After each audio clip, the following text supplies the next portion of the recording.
जय हिंद दोस्तों। स्वागत है आपका अपने परिवार टीकेडी एजुकेशन में। तो आज हम पढ़ने वाले हैं कामदेव के पर्यायवाची। एक ही कहानी के माध्यम से आपको सभी पर्यायवाची याद हो जाएंगे। बस शर्त है आपको इस कहानी को बहुत ध्यान से सुनना है। तो चलिए स्टार्ट करते हैं। कहानी शुरू होती है। तारकासुर नाम का एक राक्षस था जिसने वरदान पा लिया था कि हमारी जो मृत्यु हो शंकर जी के पुत्र के हाथ हो, वरना और कोई हमें मार ना पावे। अब उधर पार्वती जी तपस्या कर रही थी कि भगवान शिव से उनका विवाह हो जाए। पूरी सृष्टि इस खेल को रच रही थी कि भगवान शिव और माता पार्वती का विवाह हो जाए, जिनसे एक बालक उत्पन्न हो, यानी कि महाराज उत्पन्न हो और वे तारकासुर का वध कर सकें। अब मुद्दा ये था कि भगवान शिव को उनकी तपस्या से जगाए कौन। जागेंगे तभी तो उनका विवाह होगा। तो मुद्दा यहाँ आके फंस जाता है। तभी इंद्र कहते हैं कि कोई नहीं, हम मना लेंगे। तो वे कामदेव को मनाते हैं और भेज देते हैं भगवान शिव की तपस्या को भंग करने के लिए।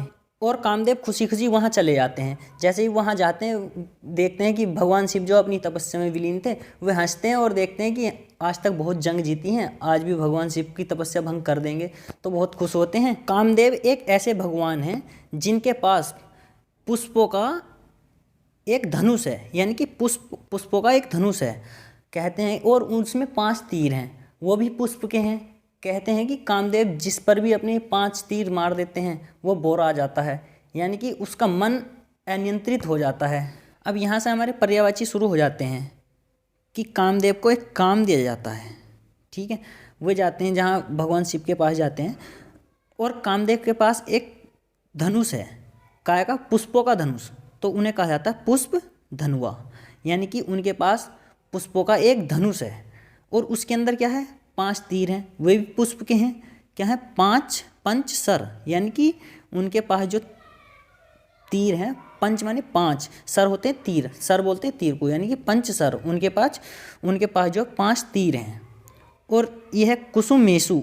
कुसुम बोलते हैं फूल को, और मेसु बोलते हैं तीर को, यानी कि वो जो तीर हैं वे भी किस चीज़ के हैं, फूलों के तीर हैं। तो उन्हें कहा जाता है कुसुम मेसु, कुसुम मेस नहीं, कुसुम मेसु।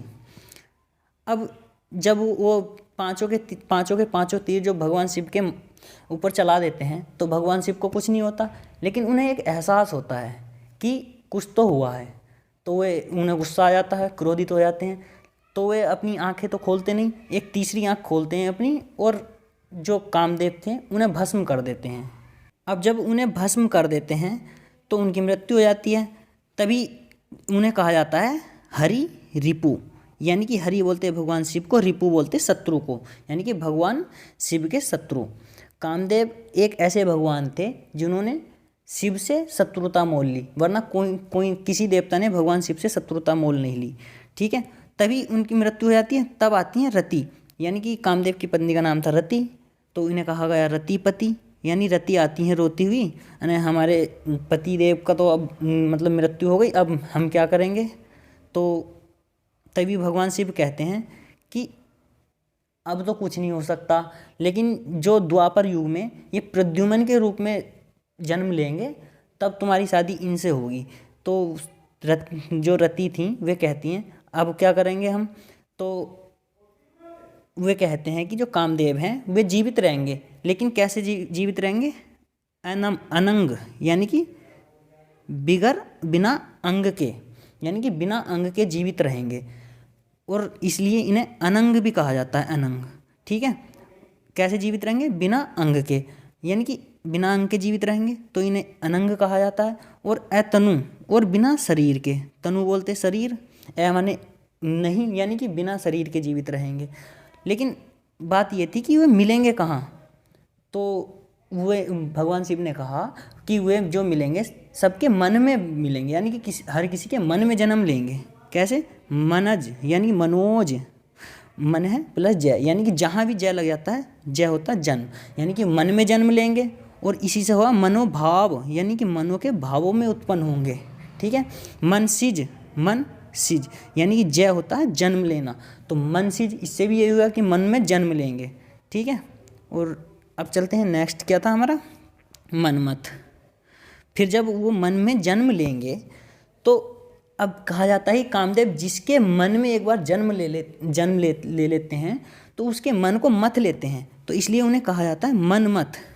ठीक है, और इस मनमथ और मैन, ये भी मैन का मतलब भी यही होता है कि उसके मन को मथ लेना। ठीक है, ये है मदन।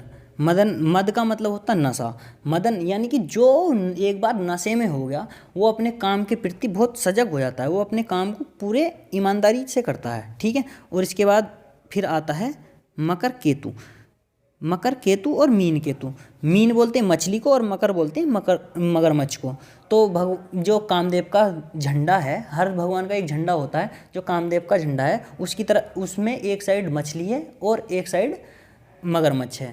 तो केतु बोलते हैं निशान को यानी झंडे को, तो इसलिए इन्हें मकर केतु और मीन केतु, मकर केतु भी कहा जाता है और मीन केतु भी कहा जाता है।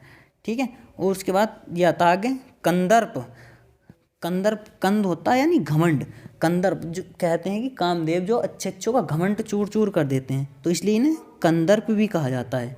कंदर्प, इसलिए इन्हें कंदर्प भी कहा जाता है। द्वापर युग में एक संभर नाम का एक राक्षस था जिसे प्रद्युम्न के रूप में कामदेव ने उसे मारा था, तो इसलिए इन्हें संभर अरि, यानी कि जहाँ भी अरि लग जाता है वो होता, अरि का मतलब होता शत्रु, तो ये संभर के अरि, तो उसके शत्रु। ठीक है, तो ये थे कामदेव के पर्यायवाची। आशा करता हूँ आपको समझ में आए होंगे। वीडियो कैसी लगी कमेंट में बताएं, और वीडियो अच्छी लगी हो तो वीडियो को लाइक करें, चैनल को सब्सक्राइब करें। मिलते हैं नेक्स्ट वीडियो में।